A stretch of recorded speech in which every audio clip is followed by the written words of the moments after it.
This episode is brought to you by Tools and Weapons, a podcast hosted by Microsoft Vice Chair and President Brad Smith. In it, global leaders discuss the promise and peril of the digital age, from environmental sustainability and cybersecurity to ethical AI. Guests like journalist Kara Swisher and Microsoft CEO Satya Nadella share lessons from their past to reframe some of society's toughest challenges and seek new solutions. Follow Tools and Weapons with Brad Smith on Spotify now. This is Optimal Finance Daily, episode 2446. Your obsession with being perfect could cost you six figures, by Kelley Long with financialfinesse.com. And I'm your host and personal finance enthusiast, Diana Merriam. Now let's get right to it and continue optimizing your life. Your obsession with being perfect could cost you six figures, by Kelley Long with financialfinesse.com. As a recovering perfectionist, I feel slightly hypocritical even writing about this. Perhaps I should title the post, How I'd Be Wealthier If I'd Gotten Over Perfectionism Sooner. But either way, I need to call out something I've noticed more and more in my conversations with peers and colleagues who are 40 and younger. There's an obsession with perfect that is getting in the way of a lot of things. Read Brené Brown's Gifts of Imperfection if you really want to get into it. But when it comes to money, it's costing real dollars. Perfect as a goal. There's nothing wrong with striving for greatness in life, and that desire to get things right serves us well throughout our school years in terms of getting good grades, and therefore better college and eventual career opportunities. But once we get into the real world, there are benchmarks we use to measure certain areas of personal finance that can mislead people who put doing it right ahead of all other criteria. When it comes to your financial outlook, getting it perfect in the short term could actually lead to missed opportunities in the long term. The worst part is that you probably won't even know if you got it wrong until it's too late. Here's what I mean. What is right? The biggest issue here is that right is a moving target when it comes to things like investing, your credit score, and even building a cash nest egg, also known as the emergency fund. Investing. When it comes to investing, getting it right doesn't actually mean you never experience a loss of value in your portfolio.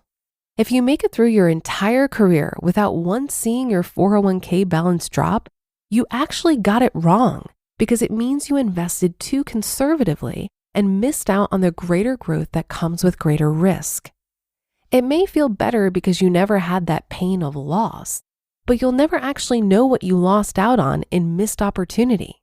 In fact, investing too conservatively over a 30-year career could literally cost you $500,000 or more. When it comes to investing, there's no perfect, but generally speaking, the longer your time horizon, the more chance that taking risk will pay off. When the market drops, think of it as a buying opportunity. The cheaper you buy into your 401k and other investments, the better the long-term outcome. Even investing on the worst day in the market, also known as going all in the day the market peaks before an extended down period, leads to a better outcome than not investing at all. Don't wait. Credit score.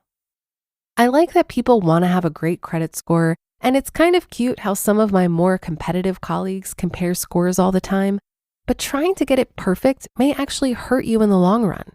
For example, I've talked with people who are hesitant to explore refinancing their debt or even applying for a mortgage because they were afraid of the ding from applying. What's the point of having a great credit score if you're not going to use it? Anything over 750 is enough. Heck, even 720 will be good enough to offer you great credit options. Nest egg. When you're first starting out, getting some cash in place to handle the things that come up in life, like job losses, cat surgeries, and car engines needing replacing, all true stories in my life, is super important. A great guideline to shoot for is 3 to 6 months of expenses. But as life goes on and hopefully cash flow becomes a little more flowy, it's important to reassess that balance. We can get to a point where we're so used to putting cash into a savings account that we may be missing out on other opportunities for that money, whether it's using it to increase HSA contributions, invest in something else, or even pay down your mortgage faster. There's no perfect number that applies to everyone, actually. The amount you need in your nest egg depends on several things. Job security. The more secure your job or in demand your skills are, the less likely you'll face prolonged unemployment. Family situation. The more mouths you have to feed, the more you need. Housing situation. The person who could get out of a month-to-month lease and move in with mom and dad in an instant needs less than someone who owns a historic old home in a transitional neighborhood that might take several months to sell. And other sources of cash available. If you find yourself the sole breadwinner with a spouse and 4 kids at home, you probably need up to a year's worth of salary set aside, while a DINK couple, dual income no kids, could get by with 3 months as long as they would be able to trim back on spending quite easily upon a job loss or accident. Getting this one wrong on either side could cost you. Having too little saved, perhaps because you were focused on spending money on making your house look perfect first, and you could find yourself in serious debt or losing your home should something come up. Having too much in cash could cost you investing opportunities. It's best to reevaluate how much you need at least every 5 years or so, and definitely when you have a big life event, such as the birth of a child, significant increase in income, new home purchase, or a change in marital status. Where you should try to get it perfect. Number 1, avoiding high interest debt or debt at all. Interest, whether it's tax deductible or not, is money wasted. The less you can spend on it, the easier it will be to achieve financial independence, which I view as having choices in life. Number 2, minimizing taxes. I don't mean spending money on mortgage interest to get a deduction, but making sure you're taking full advantage of all tax savings opportunities. Some examples. Maxing out your HSA before contributing to your 401k beyond the match. Making full use of a flexible spending account if you aren't HSA eligible. Properly documenting and deducting charitable contributions. Running eligible education expenses paid out of pocket through your state's 529 plan if applicable. And tracking business deductions if you have a side gig. And number 3, choosing your life partner. You won't find a perfect human, and you can't be perfect, sorry. But you can find someone who's perfect for you, and that makes a huge difference in your long-term finances. My CEO, Liz, wrote about this in her book, What Your Financial Advisor Isn't Telling You. And it's true, who you marry could be your best or worst financial decision ever.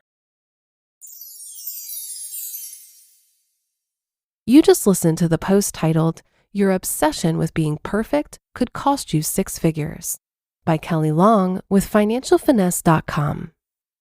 This episode is brought to you by Google. The Google Cybersecurity Certificate provides the necessary skills to begin a career in cybersecurity. Visit safety.google/cyberworkforce today. This episode is brought to you by Tools and Weapons, a podcast hosted by Microsoft Vice Chair and President Brad Smith. In it, global leaders discuss the promise and peril of the digital age, from environmental sustainability and cybersecurity to ethical AI. Guests like journalist Kara Swisher and Microsoft CEO Satya Nadella share lessons from their past to reframe some of society's toughest challenges and seek new solutions. Follow Tools and Weapons with Brad Smith on Spotify now. This article makes me think of all the financial goals and plans I've made that were nearly impossible to follow through on perfectly. And I used to feel so bad about imperfect spending, saving, and earning.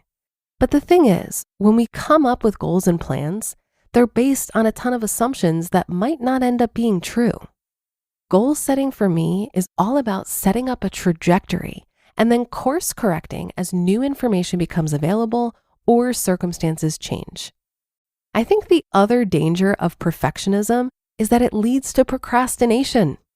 If you keep reading books about investing to come up with the perfect investing strategy before you get started, that's going to lead to poorer results than your perfectionism would lead you to believe.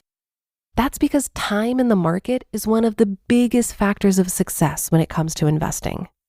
When I was in my 20s racking up debt, I would tell myself that I'll fix it later when I'm making more money, waiting for what I thought would be the perfect conditions to get it right. But I found that when you wait for the perfect moment, it will never come. So get started today. And that should do it for today. Have a happy rest of your day, and I'll see you on the Thursday show tomorrow, where your optimal life awaits.